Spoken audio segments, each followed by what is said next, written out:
You know the group of men that get passports and go to another country to find women? Because in America, women hate all men and men all cheat, blah blah, this, that, and a third. The women are mad. The same women who hate men and our feminists are mad that the men went to where they're respected. Men go where they're respected. So if you don't respect a man, how can you expect that man to respect you? Damn, son, where'd you find this? And my other question for feminists is, how are you gonna beg for respect? Wouldn't you just give respect and then the respect is reciprocated as an individual? I'm just curious as to why so many modern women are confused as to why men are leaving. Why we have the passport bros and men who are deciding to look for women elsewhere. A lot of women are asking the question, why? And some of them seem so oblivious to the point where they really don't get it. We are in a modern society where we have a world full of modern women. These particular modern women are the opposite of traditional women. We don't talk enough about how passport bros are just predators. You can't make this shit up. I'm not a predator if I sleep with women in America, but if I sleep with women outside of America, I'm a predator. Got you. Women in other countries are nice and they look good. Stay here. Deal with somebody who's nice but don't look good, or deal with somebody who looks good and wants to rob you passively. Nice. City boy! City boy! Passport bros, you guys ready for another success story? The house is spotless. She cooks every day. Subscribe now. I just taught her the only thing she needs to know in English. Oh, thank you, honey. Say something. Yes, Daddy. See? 5 things I didn't know were controversial about my marriage until I posted about them online. Number 1, I like to look nice for my husband. My husband loves me regardless of how I look, but I love putting in effort to look nice for him. Damn! Number 2, and this one's really crazy, I make his cup of coffee in the morning for him. Number 3, I cook for him every night. Number 4, when we are together, I do not drive. And number 5, he is responsible for the final say in all of our financial decisions. I am not an independent woman. I do not care. Like, I make my own money, I have my own goals, but that doesn't mean I'm independent. Like, I need my man. I need to be, like, feminine in my relationship. Leave me out of that feminist. I am independent. I am not. Damn! You know, my husband comes, he eats, I pick up his plate when he's done eating.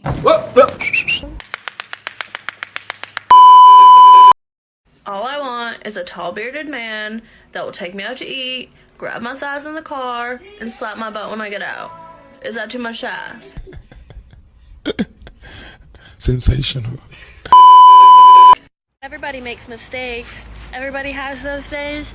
Everybody knows what I'm talking about. Everybody gets that way. Cry me a river, Baby, you cry me a river. An update from your 35-year-old best friend in Brooklyn. I actually agree with Max's comment here. Women do hit the wall around 30. Yeah, we've actually been dating so much and we've done so much work on ourselves that we've hit the wall of dating immature, emotionally unavailable, patriarchal, and misogynistic, closed-minded men. Yeah, we're really looking forward to emotionally available partners who can support us and we can support them. So yeah, I'm so glad that, word is spreading. I hope this is the beginning of a revolution. Women.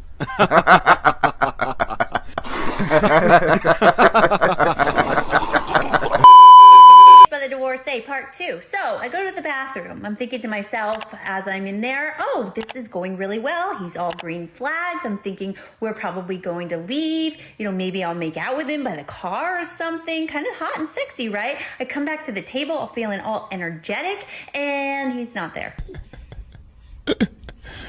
Sensational. Where'd he go? So I wait there for a couple minutes, but I'm just not that patient. So I text him, hey, did you leave? He immediately texts me back, do you want to sleep together? Damn, son, where'd you find this? And I'm like, that's weird. Definitely not now, dude. So I reply, I'd rather take things more slowly. And then he says, all the best. Damn! I'm thinking to myself, I'm so confused. You spend 3 hours with me, spent like a ton of money on dinner, and then you have the window of opportunity to make your move at the end of the date, and then you just disappear and text me? Like, what the hell? Of 2023. The main place that I'm trying to meet these people is over dating apps because, let's be honest, it's really hard to meet people in real life these days.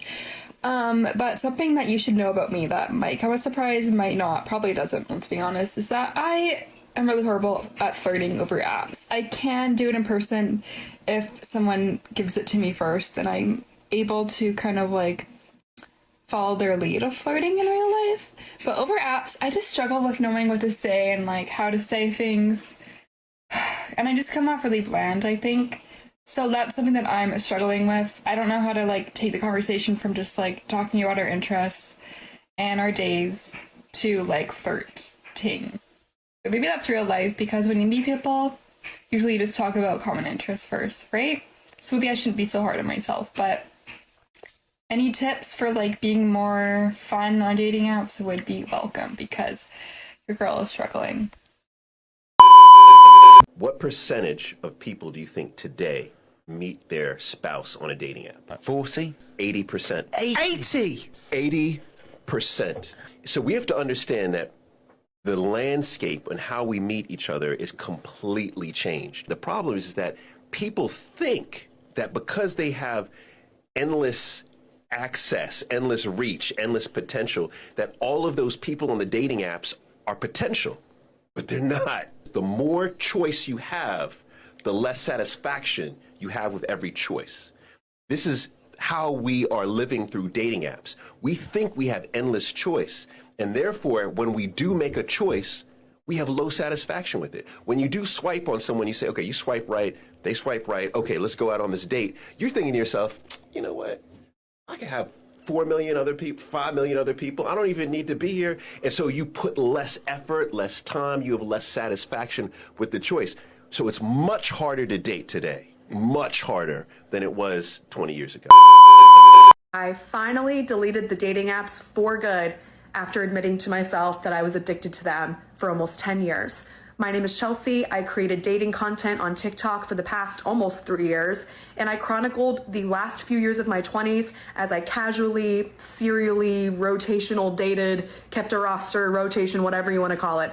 I told you all about that through date vlogs, before, during, after date videos. Dating pretty much was my life, on and offline. Now, dating doesn't exist at all in my life. I deleted the apps almost a year ago. It was April 30th, 2022 when I deleted them, and the growth that I have had in my life, I could get emotional. How much healthier I am physically, mentally, socially, emotionally. My mental health skyrocketed the second I deleted those apps, and I will never, ever, well, I'm a Scorpio, I got a little Scorpio there. I will never go back to the dating apps, happily. And I don't want to offend you. A lot of people have found partners on the apps and will continue to do that, but not me. All right, we got an update for the update. Situationship is over, and I'll tell you why. I'm 34 years old. Situationship will no longer be in my vocabulary after this video. Not happening. I know my worth, I know my integrity, I know what I bring to a relationship, and I'm just not made for situationships. Nope. I want to take care of you, I want to do all the things, I want to go on vacations. I will never ever pull back in order to get a man to rise up ever again. We all need to have this mentality. Men for women also. If they're not showing you that they want to be with you, we do not need to coddle these people anymore. Let them figure it out themselves. We don't need to heal anybody. We'll be there to support them when they need us, but we don't need to heal anyone or convince them that we are worthy of love. 3 days later. Today is really hard because I really miss him. And I'm like this close to cracking. But I'm not going to do it because I deserve someone who misses me when I'm not there. Right?